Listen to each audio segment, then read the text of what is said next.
Welcome to Session 19, Time, Temperature, and Money Measurements.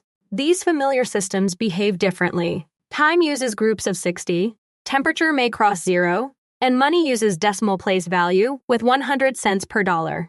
You will convert to useful units, calculate accurately, and round only when the context requires it. Time uses 60 seconds per minute and 60 minutes per hour. Temperature change is final minus initial and may cross zero. Money uses 100 cents per dollar and is usually reported to the nearest cent. Identify the system before choosing a conversion or rounding rule. Convert 2.75 hours to hours and minutes. Keep the 2 whole hours. Multiply the fractional hour, 0.75, by 60 minutes per hour. That gives 45 minutes. The result is 2 hours 45 minutes. Decimal time is not read like a clock display. A temperature rises from -8 degrees to +5 degrees.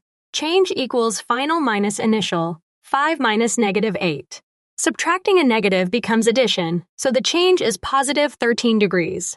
The sign and the word rise agree. 4 items cost $6.75 each, plus a $2.50 fee. Multiply 4 by 6.75 to get $27. Add the fee once. The total is $29.50. Report 2 decimal places because the unit is dollars and cents. Find elapsed time from 9:35 to 11:10. Move 25 minutes to 10 o'clock, 60 minutes to 11 o'clock, and 10 more minutes to 11:10. The total is 95 minutes, or 1 hour 35 minutes. A timeline respects the 60-minute structure. Checkpoint. How many minutes are in 1.6 hours? Multiply 1.6 by 60 minutes per hour. The result is 96 minutes. Equivalently, 1 hour plus 0.6 of an hour is 60 plus 36 minutes. Choice C is correct.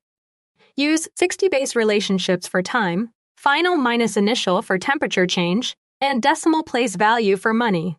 Convert quantities to one useful unit, keep full working precision, and round only when the practical context requires it. Continue learning and practicing at bridge2exam.com.